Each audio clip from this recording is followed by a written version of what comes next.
শান্তিনিকেতনে অনেক বড় করে বসন্ত উৎসব পালন করা হয়, বাট আমি আজ অবধি শান্তিনিকেতন যেতেই পারলাম না। সেরকম আমার মতো অনেকেই হয়তো শান্তিনিকেতনের বসন্ত উৎসব দেখেইনি। তাই প্রত্যেক বছর আমাদের নাচের গ্রুপ আর বাকি অন্যান্য নাচের গ্রুপ আর গানের গ্রুপ সবাই মিলে আমরা বসন্ত উৎসব পালন করি।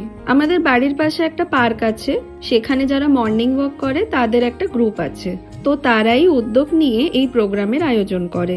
বসন্ত উৎসবের এই প্রোগ্রামটা খুবই ভালো হয়, মনে হয় যেন এক টুকরো শান্তিনিকেতন এই পার্কে চলে এসছে। আমাদের এই প্রোগ্রাম শুরু হয় সকাল 6:30 থেকে, তার মানে বুঝতেই পারছো আমাকে রেডি হওয়ার জন্য আরো কতটা আগে উঠতে হয়েছে। বাট ঠিকই আছে, কারণ আমার নাচ করতে খুবই ভালো লাগে, তাই এইটুকু স্ট্রাগল তো করাই যায়। আমাদের এই প্রোগ্রাম শুরু হয় প্রভাত ফেরি দিয়ে, তারপর বিভিন্ন গান আবৃত্তি আর নাচ দিয়ে বাকি প্রোগ্রামটা হয়। আর আমিও আমাদের নাচের স্কুলের গ্রুপের সাথে পারফর্ম করেছিলাম, সেইটার কয়েকটা ক্লিপস আমি এখানে জুড়ে দিলাম। পুরো প্রোগ্রাম শেষ হওয়ার পর সবাই খুব নাচ গান করছিল আর অনেক রং খেলছিল, আর তাদের মাঝে আমি ভাবছিলাম যে কি করব আমি। তারপর শুরু হলো আমার ভাসান ডান্স, যেটা আমি কেন করি আমি নিজেও জানি না। সো যাই হোক, সকালটা বেশ ভালোই কেটেছে।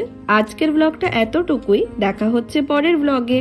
আর সবাইকে জানাই হ্যাপি হোলি। বাই।